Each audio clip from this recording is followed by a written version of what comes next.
जी आप मुस्तकिल पाकिस्तान आ गए हैं वापस। क्या हुआ, आप क्यों वापस आ गए हैं मुस्तकिल? जी आप मेरे लिए वो मोबाइल लेके आए हैं? नहीं चाहिए ये महंगा मोबाइल है। आप नहीं महंगा, मैंने आपको आईफोन बोला था, ये नहीं मुझे चाहिए। तो पापा जी मुझे आई मोबाइल से याद आया, मैंने आपको कहा था हैवी बाइक मैंने भी लेनी है। मैं तो वो अरमान लेके आया था, जहाज में सोचता हुआ घर जाऊंगा, दोस्त मिलेंगे, बहन भाई मिलेंगे।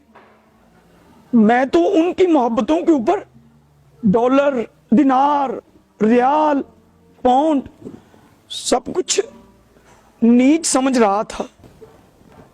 गांव ही बदल गया है, समझ नहीं लगती। वो कच्चे मकान, बड़ी बड़ी बिल्डिंगें बन गई। माशाल्लाह चाचू आ गए हो। मेरा चाचा आ गया बारो।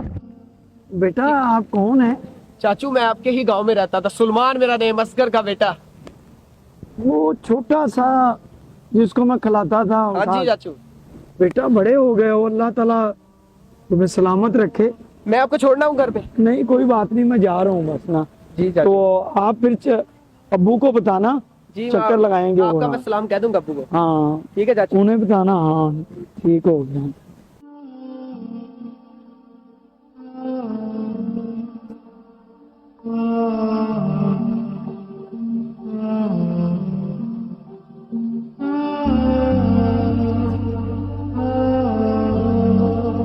आए आजे घर आ जाए। यार आप बता देते, आपको एयरपोर्ट लेने आ जाते, आप अकेले ही आ गए। वो क्या बात हुई? काम खत्म हो गया, कफील ने छुट्टी करवा दी, तो मैंने कहा यहाँ रहने का फायदा।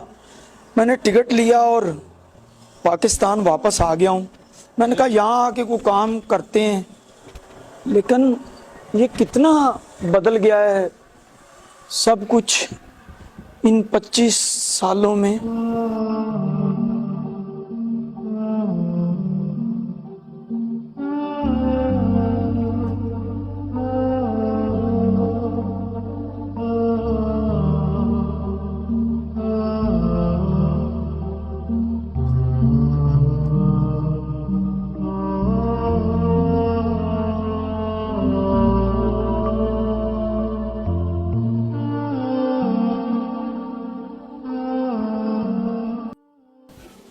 पापा जी ये आपके दोस्त हैं।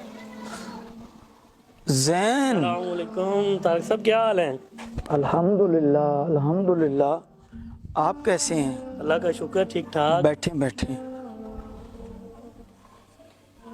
जी आप मुस्तकिल पाकिस्तान आ गए हैं वापस। क्या हुआ, आप क्यों वापस आ गए हैं मुस्तकिल?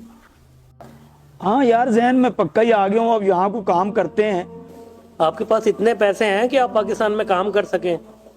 वो मेरा रब राज़िक है, इंशाल्लाह रिज़्क देगा इंशाल्लाह ताला। जी आप मेरे लिए वो मोबाइल लेके आए हैं? हाँ हाँ मैं आपका मोबाइल लेके आया हूँ। अच्छा। शाहरुख बेटा वो बैग में से मोबाइल लेके आना, वो डब्बा पैक है, डब्बे में। हाँ हाँ लाओ, यही वाला। हाँ जी जी, ये लें जी।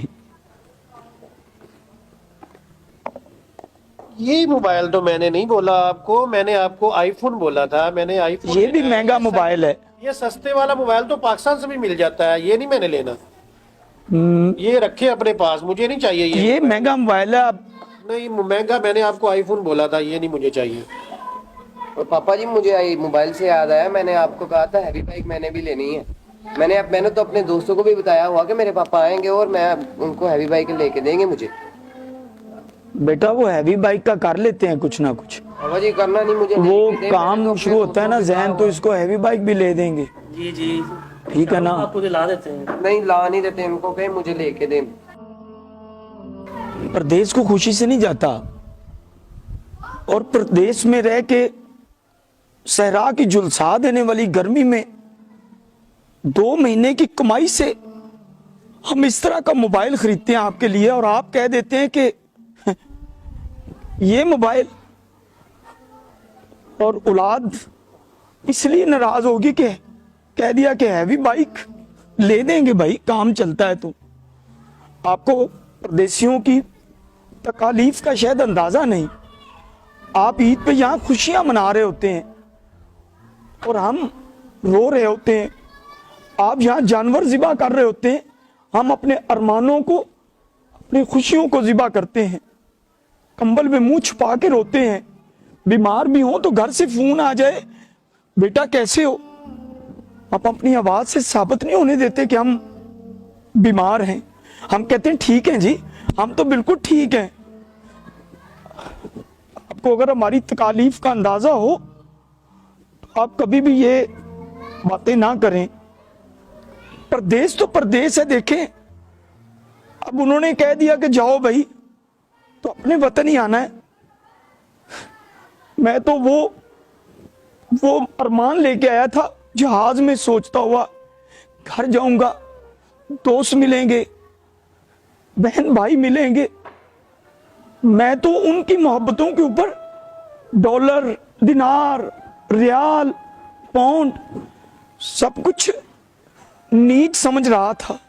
लेकिन यहां आके अंदाजा हुआ कि लोग हमसे नहीं, दिनारों, डॉलरों और पाउंडों से मोहब्बत करते, डॉलरों से मोहब्बत करते। आपको पता है, जब मैं परदेश जा रहा था, मैं जवान था, परदेश जवानी खा गया, बुढ़ापा आ गया, लेकिन अपने खुश ना हुए, अपने खुश ना हो सके। मुझे वो वक्त आज भी याद है जब मैं दूसरे मुल्क जाने के लिए, परदेश जाने के लिए टांगे में बैठा था, तो मेरी मां की आंखों में आंसू थे, उसके हाथ कपकपा रहे थे।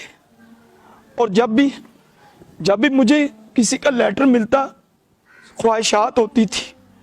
माँ पूछती थी, बेटा मुझे कुछ नहीं चाहिए, तुम अपने वतन कब वापस आओगे? तुम्हारे पैसे आ जाते हैं, तुम क्यों नहीं आते? और फिर जब पीछे वतन में घर वाले फरमाइशें पूरी ना होने पर ताने दें, तो फिर परदेसी कहां जाएं, क्या करें? काश आपको हमारी वहां की एक दिन की जिंदगी जो है वहां पे आप देख सके। कोई नहीं होता जो पूछे काम पर जा रहे हो तो खाना खाया? कोई नहीं होता जो ये पूछे बुखार है, दवाई ली है, बीमार हो, किसी डॉक्टर को दिखाया है? कोई नहीं होता जो रात को हमारे आंसू पूछ सके। खुदा के लिए अपने वतन को वक्त दो, वतन के लिए मेहनत करो, ताकि किसी माँ के बेटे को परदेश ना जाना पड़े, परदेश ना जाना पड़े। ये आप परदेशियों की मजबूरियां नहीं समझते कि हमारे अपने हमें जब भी फोन करते हैं वो ये नहीं पूछते कि शाम का खाना खाया है कि नहीं खाया। वो कहते हैं वो शादी आ गई है तो जल्दी करो, पैसे भेज दो, फटाफट करो। कहते हैं कभी किसी ने हमसे हमारा हाल ही नहीं पूछा, कभी किसी ने ये गौर ही नहीं किया कि वो परदेश में गया है और शाला परदेसी कोई भी न थी वे, कख जिना तो पारे, ताड़ी मार उड़ा ना बाहू, असी आप ही उड्डन हारे।